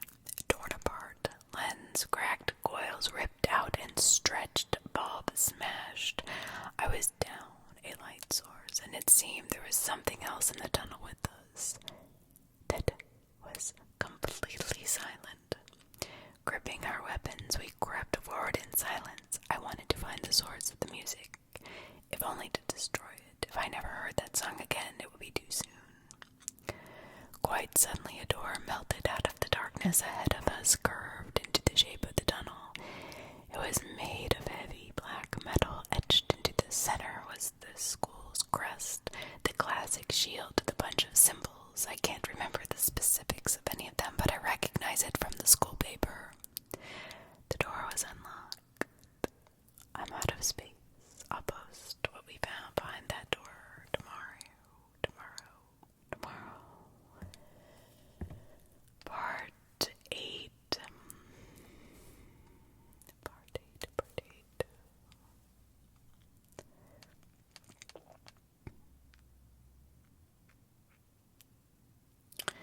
Things are crazy here. Blake is in the hospital, quarantined and injured. Heather and I are holed up in the hotel. I don't know what else to do. I'm so sorry I got anybody into this. It's all I can do to keep posting here to tell you what's going on. I have a feeling whatever this is doesn't want its secrets public knowledge, so at least it feels like I'm doing something to fight it. But I'm losing hope. A lot has happened since I last posted, but as always, we'll keep it chronological. The door in the tunnel opened into a small chamber, an intimate space, but finely decorated. The stone walls were carved with intricate symbols like none I've ever seen before. Ruins, maybe, but I don't think they're Norse. I can't describe them. They made my head hurt. Tapestries hung on 3 of 4 walls between stone pillars and depicting a different scene from what I assume was the same story. The one on the left showed an androgynous person with long hair sitting on the ground, head in his or her hands in despair. Beside the person stood a thin, solid black figure with no features, hands on their shoulders. It would have looked like a comforting guardian or angel if it wasn't so unnerving. One word at the bottom, electum, in those fancy medieval style letters, Latin again. There was another second tapestry across the chamber from the door, depicted the same androgynous person, only he or she was split vertically down the middle. The other half was replaced with a shadowy figure, 2 halves to a whole. The hybrid creature had its arms outstretched, tendrils of darkness spiraling from the hands. Seemingly holy light shone down it from above.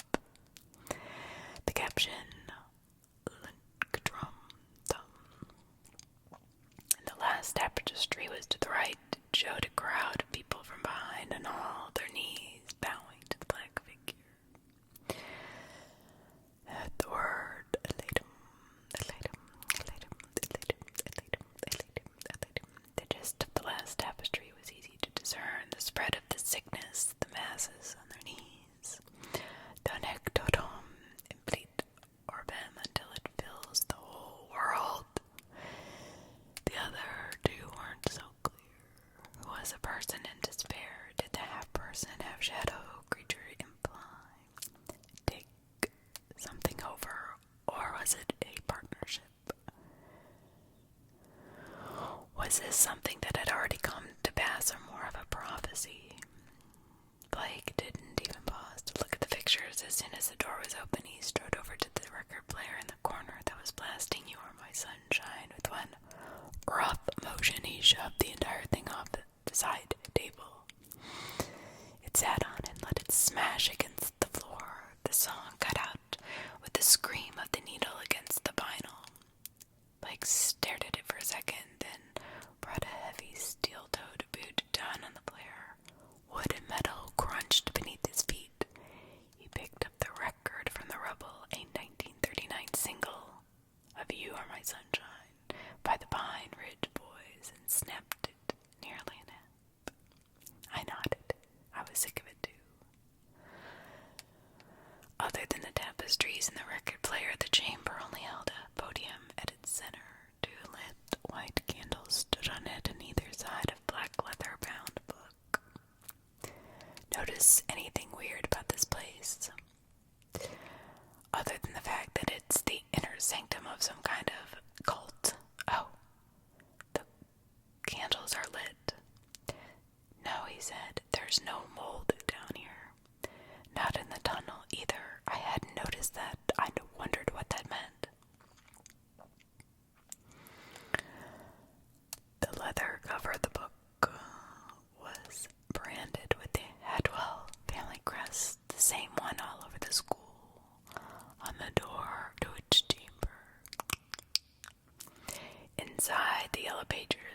are said with a dense type. They smell musty, with a hint of cigar smoke. It's a short book, only 138 pages. The writing style is flowery, akin to a Bible. I think that's what it is, the cult's book of scripture. I took it with us when we left. No point in leaving behind something important, I thought.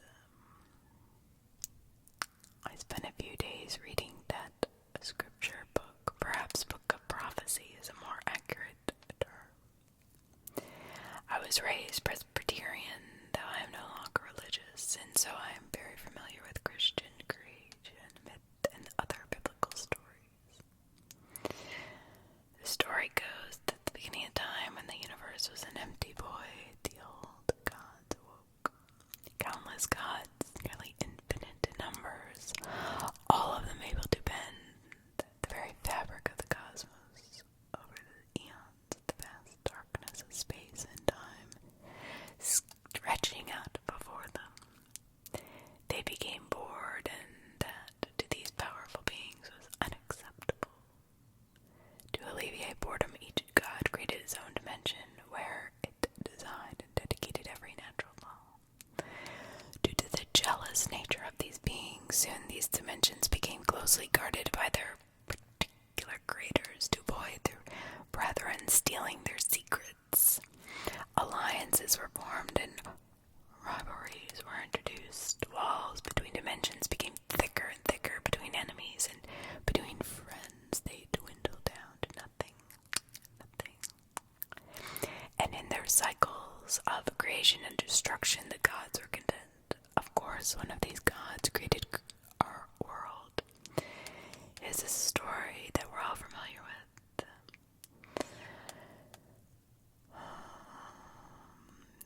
God abandoned us long ago. That's one of the reasons the cult hates him so much.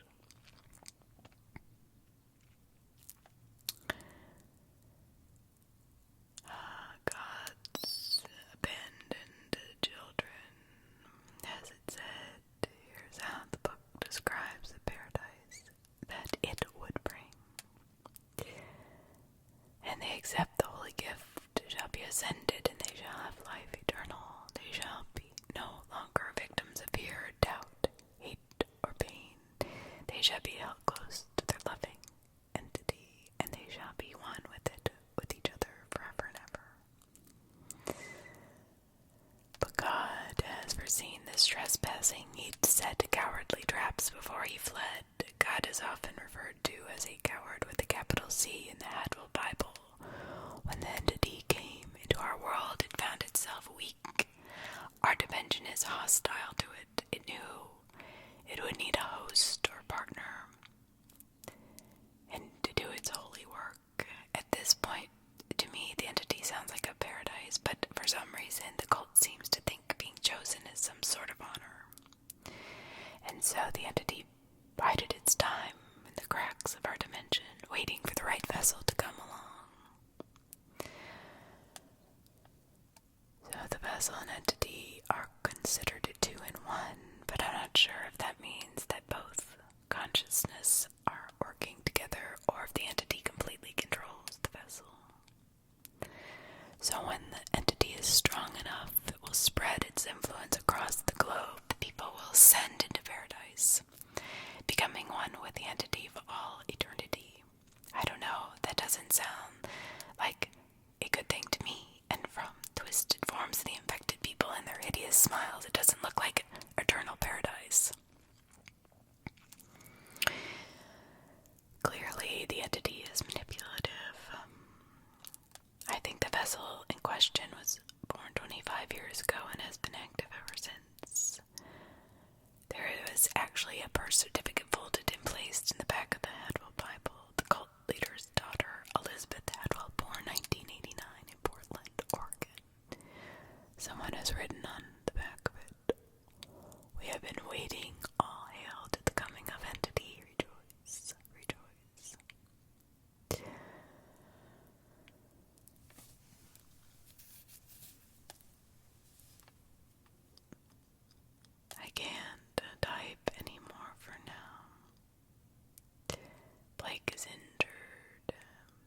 as I can, or as soon as I remember.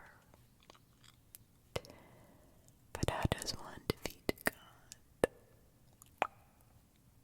Part 9 and final. Other night took advice. We went outside trying to find some sunlight. She was especially enthusiastic about it, saying how smart you all are to suggest this. I don't think it helped, but that was just my opinion. It was overcast, but the light burned my eyes. Afterwards, I just felt exhausted. Heather said she felt rejuvenated. Maybe there is something to it. We've made a point to go outside for a couple hours every day, at least every day we're lucid. Time lost for both of us, increasingly longer chunks. It's hard to type. My fingers don't feel as nimble as they used to be. If there are any spelling errors, I apologize, or missing pieces of information, or chunky parts that don't make sense. It's what I got. Blake is back from the hospital floating on painkillers and antibiotics. We've made him as comfortable as we can in the motel room. We also made sure no one comes into our room to clean. Not that those services have been offered. It's a rundown no-star motel with no business besides us.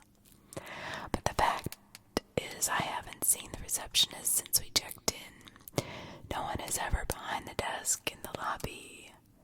Is service that bad, or did something happen? I'm not sure if that's something else to feel guilty about. As for why Blake was in the hospital, I'll get to that.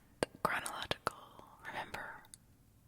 I think I'm doing my best. For now, let's go back to that secret room in the school sub-basement.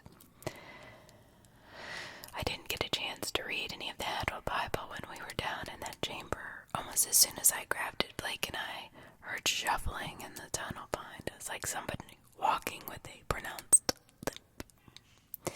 It pierced through the darkness, and for a long, silent moment, Blake and I peered intently into the tunnel, unable to see jack shit. Then the door to the chamber slammed shut, sealing us inside. I jumped away from the door so quickly that I knocked into the podium and sent it clattering to the ground, extinguishing the candles. Blake fumbled for his flashlight while I clutched the leather book tightly, not wanting to lose what turned out to be such an important document. I'd known it was significant as soon as I'd set eyes on it.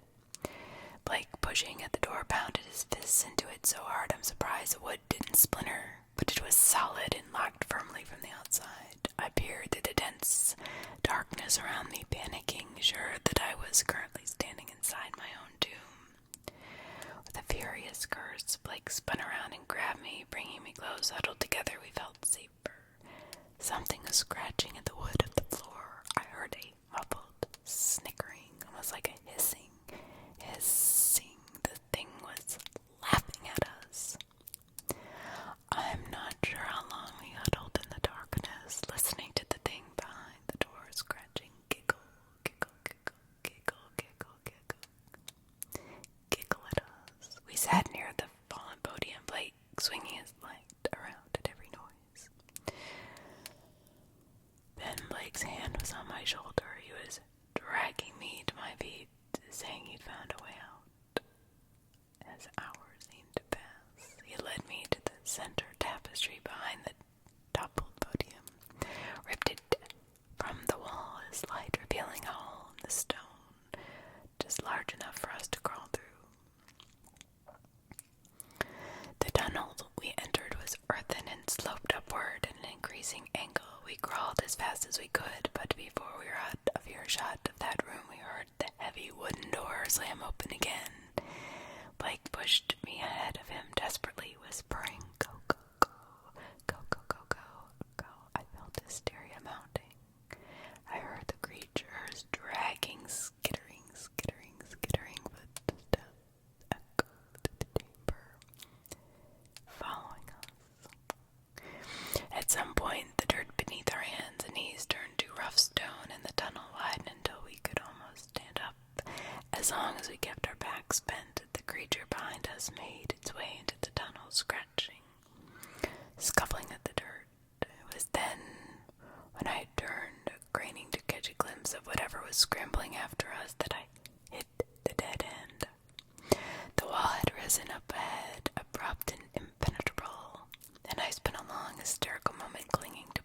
listening to the monster come closer and closer and closer and closer. Then Blake shouted something at me, pushed me towards the wall, picked me up at the hips. Grab on, he demanded. I flailed my arms blindly before my hands caught the metal bars set into the wall, a ladder. The bottom rung was 5 feet above the ground, about level with the top of my head, but once I climbed a few rungs, Blake easily hoisted himself up. Adrenaline, or simple brute, the strength I don't know, nor did it matter. We heard the creature below, still swallowed in the darkness. It gibbered insanely, just noises and wild grunts. Blake told me later that he felt his hand catch the hem of its jeans, but when he kicked at it, his foot hadn't connected with anything. The ladder led to a heavy trapdoor that I'm sure I had not been buzzing with adrenaline, and I'd never been able to open. As it was, though, I got it open and crawled through it, collapsing onto cobblestone. Blake followed me, slammed the trapdoor closed, settling his entire weight on top of it. Breathing heavily, we looked around. We were outside next to the school building on a covered walkway that led down to the locked maintenance door we've tried earlier. By some strange jump of time, the sky was darkening, a bloated moon rising behind us. Relief washed over me, and I caught Blake's eye. We hesitantly started to nervously laugh in a way of those who have just come out of danger into relative safety. Though soon, the laughter took on a hysterical note. Blake rolled around on top of the trapdoor, and I crunched my stomach and clutched it hard back against the wall. Somehow I was still holding the Hadwell Bible, and that only made me laugh harder. I don't know why. Then a thump came from under Blake, a fist on the other side of the metal hatch, sobering us quickly, resolving to get away from there. Gathered our backpacks, we hurried out of the walkway, jumping over the old caution tape that had been strung up at the entrance. A light rain was falling, and I felt a distinct sense of freedom and freshness. I'd been so optimistic then that the book in my hands would change things, that we'd been chased because we found something that could be our enemy's undoing. I didn't know how wrong I was. The answers inside, as you know, are not solutions to our problems. But at the time I felt we'd won. We decided to linger a bit, and I took out my phone to take some pictures of the building. Blake took out his camera and snapped along. He actually got him to come out. I think it's because we worked close to the mold. Blake was snapping some pictures of the walkway while I went around the side of the building to take pictures of the fire escape we climbed. He didn't say anything at the time, but I guess he was distracted by the sounds, the shuffling from the direction of the tunnel. He said he watched as something came into view, keeping to the shadows low to the ground, avoiding the industrial lights along the walkway. He took picture after picture as it stood up, looked at him for a long moment, standing in the light of the moon, then climbed over the guardrails and disappeared into the small hole. Back into the school. I was furious he had not turned tail and run as soon as he'd seen it, but he'd said it was moving so slow and jerky, he felt sure he could outrun it. After snapping the last one, he made me get in the car. We arrived back at the motel where Heather was waiting tensely. I logged onto my email and found a message from the address. Jumbled. I'm familiar with the Gorilla Mail. I use it all the time in high school to sign up for sites I never wanted junk mail from. The person who sent me the message did not want a response. Here it is, copy and paste it. Claire, you probably won't believe me, but it's worth a shot. I was good friends with Helen and Elizabeth. Can go screw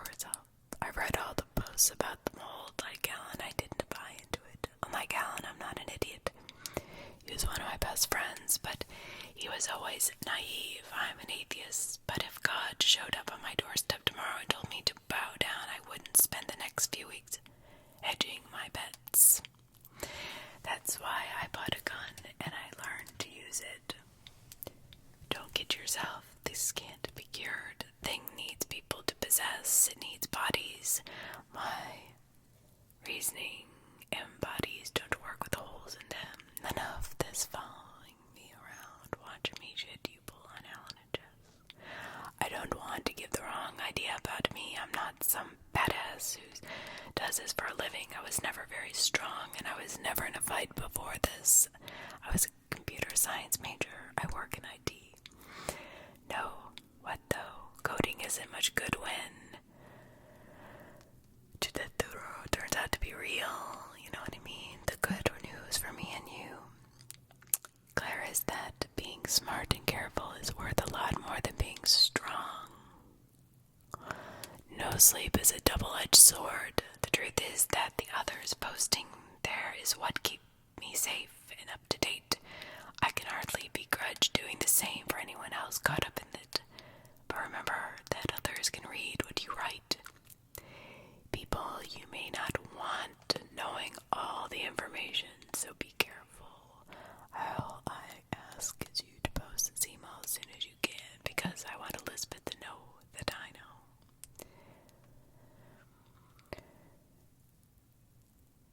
Talk to you soon, hopefully, the Voyager.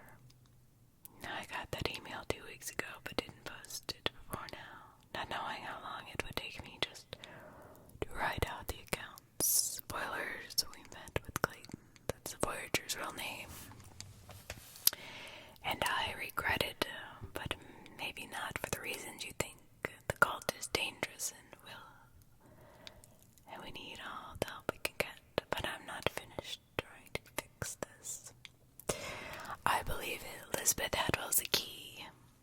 The one Alan and Jessica described as their best friend is the one in cahoots with the entity. She betrayed them and got them killed. And now she's after everyone else she can get her hands on. Stopping her may stop this. Now, if we only could find her. Up, moving on to part 10. Not much to say. He was an average guy.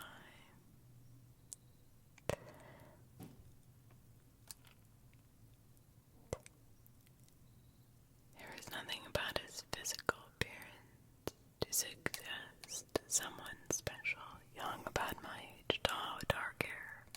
That was it. He was filthy, though, dirt encrusted, stunk, like he'd been homeless for months. The voice I'd heard on the phone had been refined, precise indications that this surprised me.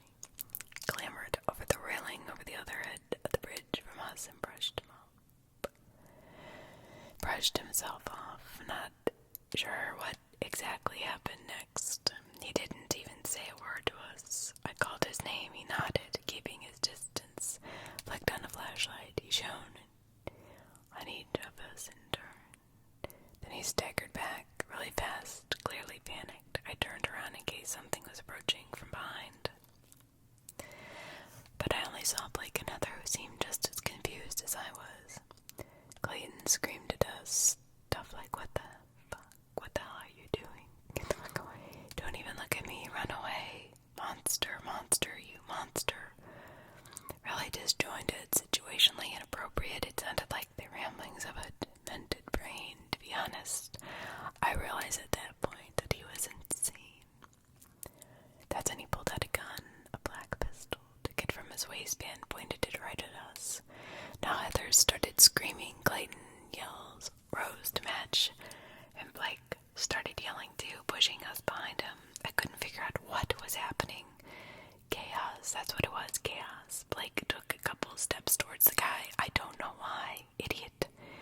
The gun went off. Blake dropped to the ground. Clayton took off towards town.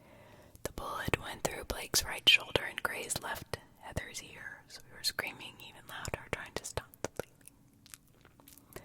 I dropped next to Blake and put my hands against the wound like I'd seen in movies. Compression, right?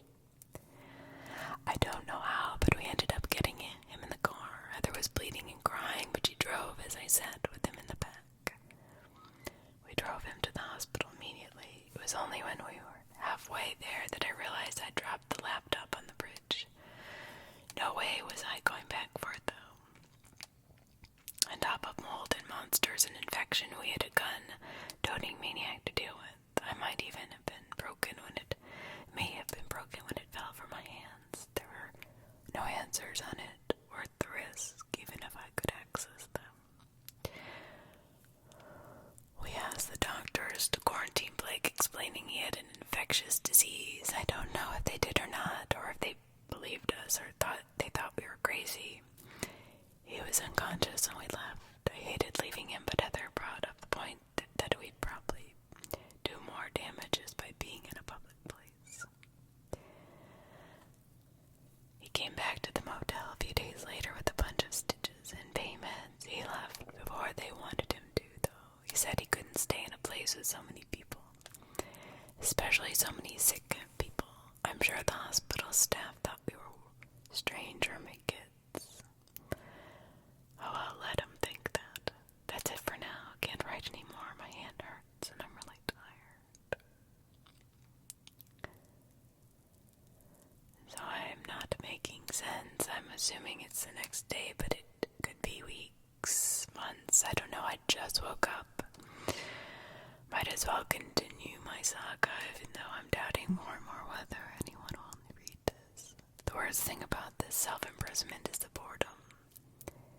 You don't realize how much time is spent on the computer or the phone until you're forced to give them up.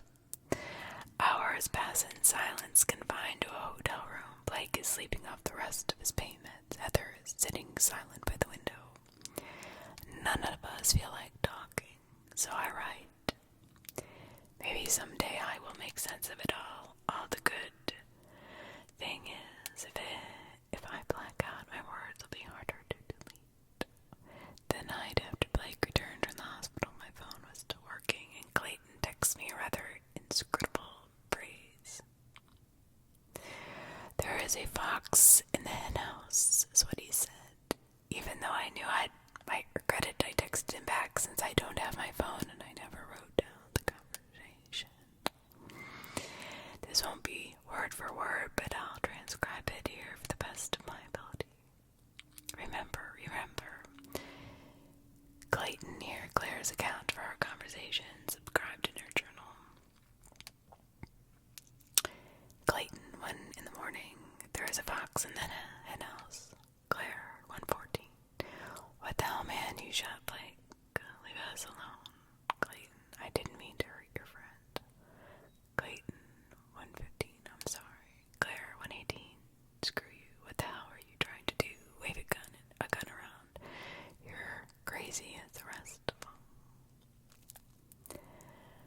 Claire, 1:27. I bet you're a cultist too. I bet you're working for that Elizabeth Hadwell. Clayton, 1:34 a.m.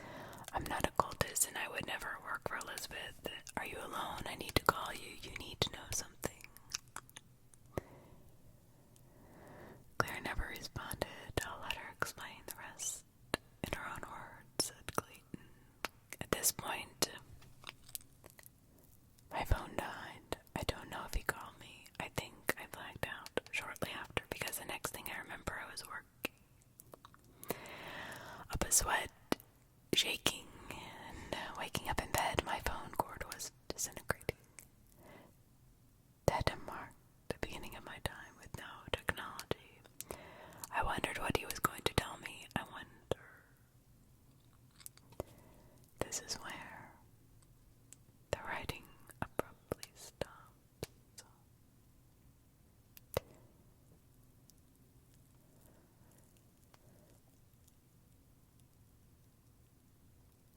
I see.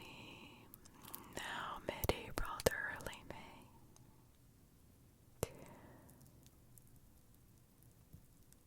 After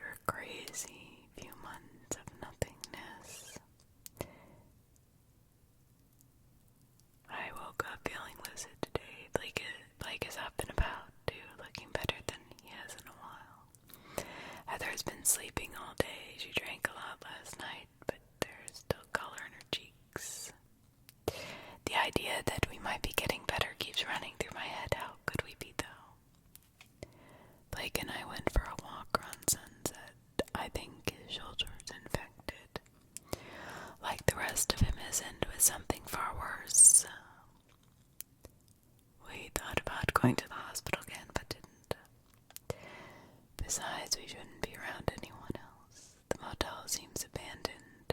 We went inside the reception area today for the first time in a while. There was no one there, but a smell of earth and decay. Mold in the corners, like I needed more fuel for my guilty conscience. Spent the rest of the day rereading the Hadwell Bible, but I haven't found any more answers. A piece of paper was torn from the Bible, dated here, and though it contained what Claire thought might be pertinent information. Page 108, verse 3. When I saw the cruelty of its kin, our entity felt shame for his disregard of humanity. And so let it be known that our race is holy and that we are chosen, for without man's presence our entity would not have crossed into this realm. I haven't blacked out in 24 hours. I don't know if this excites or scares me. Heather and Blake report the same. I went to bed last night instead of simply blacking out and waking up where I slept. I took a much-needed shower. I'm starting to hope. Never mind. Can't jinx it. I woke from a dead sleep around 4 a.m. to the sound of the doors to my room creaking open. Light from the street lamp outside spilled through the cracks. I felt real fear again, that cold rush all over my body. The door widened. I thought at first it was Heather. Vaguely feminine, short hair, wearing a dress. But as I blinked and the person lurched into the room, I realized it was far too thin to be her. Unnaturally thin, skin and bones. I fell out of bed as she came close and I jerked away from her. I might have screamed, I don't know. She just tilted her head to the side and smiled at me.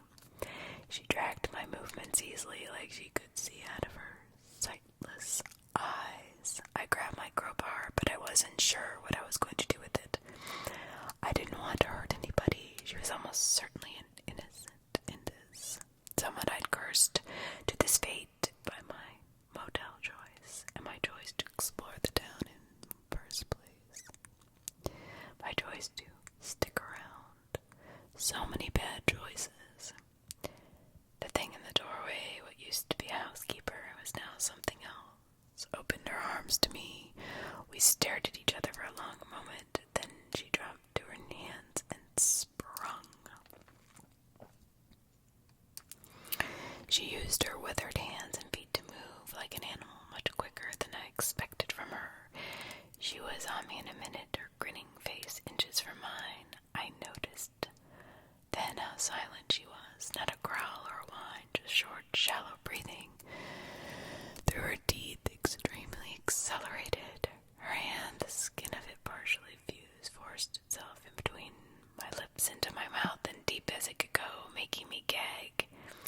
It tasted like mold. I still can't get the taste out of my mouth. She would have reached down my throat if I had let her. I couldn't breathe. I hit her with the crowbar. It connected solidly with the side of her head, and she went sprawling away. She still did not make a sound but the crunch of her skull. I heaved, then drew in a gulp of air and stood up. I went nuts. I couldn't see past the blind rage. No rational thought, just anger. I stood over her and brought blow upon blow against her skull. I smashed her teeth and dug the sharp of the crowbar between her eyes. There was no blood. The skin just parted like the flesh of a drained corpse. When I burst open her belly, thick black liquid oozed out. I need to throw up. Anyway, the short and long of it is, I killed her. We buried the body in the woods. I don't know when. I was in town this morning. Don't know how I got there, but I was in this house, standing facing a corner. There was a long walk back to the motel.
tremulous in extremities, muscle seized in the face, resulting in a perpetual smile.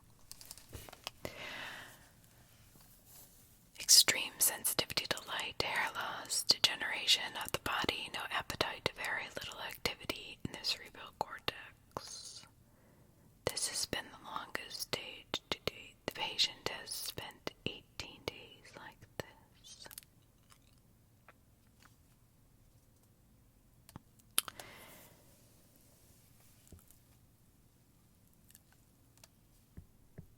Part 12. Claire starts seeing more blackouts. She starts laughing like crazy when people do normal things, like dance. We're all dancing, she says, bear and dancing. I could live like this. I can't live like this. Kill me. Please stop this. Stop whispering. I know you're reading this. Please stop. Come back, I asked. Go just now, but I lied. I want you back. Please. You're the only one who understands me. I can't stand it. I hate you. Why is this happening? She is now blind, crazy. Her legs, she said, didn't work today. She had to drag herself around by her hands. Heather thought that was funny. I did too. But when Blake started crying, I did too. I've only seen him cry once before. He knelt with me and cried and told me he loved me. Heather got mad, smashed things. We danced again that night. My legs didn't work, so I just braced them against the bed and pushed myself up with my hands. It's been weeks, months, I'm sure of it. Moments of lucidity are sparse. When they're here, I'm too tired to write, and when I can write, it doesn't make sense. But I have to get this down. With every mile between Elizabeth and I can feel her immediate hold on me loosening. That doesn't mean I'm cured. I still black out. I cannot walk. I think the muscles in my legs have atrophied. My skin is papery and pale. My ribs are jutting. It's hard to hold this pen. Clumps in my hair are falling out. I used the wheeled computer chair to move around once my legs gave out. But oddly, it seemed like lucidity was back, almost like the infection wants me to witness my own degeneration. I found out what Clayton wanted to tell me. It took him long enough to find a way to communicate.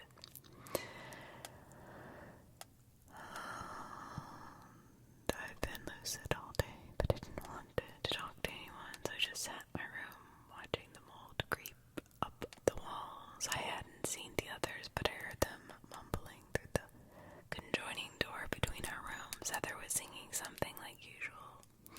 She does that a lot now. Human contact makes me want to puke. It's weird to have this aching desire in me. I want something intensely, but I don't know what it is, and I don't want to leave this room. I heard a sound in the evening. I wheeled myself over and scooped up an envelope that was dropped by my door. The front cover said, "Claire, for your eyes only." I recognized the Voyager's spiky handwriting. My eyes started darting back and forth, my hands shaking as I turned the envelope over and clumsily tried to open it. It took me a good 5 minutes sitting in silence to open the envelope. A photograph fell out when I did. 2 pieces of a photograph. It had been torn. The first, the larger bit, was a headshot of 3 people, all smiling. A blonde girl with a nose ring, a familiar-looking man with ashy brown hair and dimples, and Clayton. The photograph was ripped just to the left of his head, admitting someone from the photo. There was writing in the back. I felt a deep sense of dread as I turned it over. On the top of it, the date was October 2009. Underneath, in order from left to right, were the names of these pictured. Just Alan Clayton, and the picture was torn there. I looked down to where the other scrap had fallen face to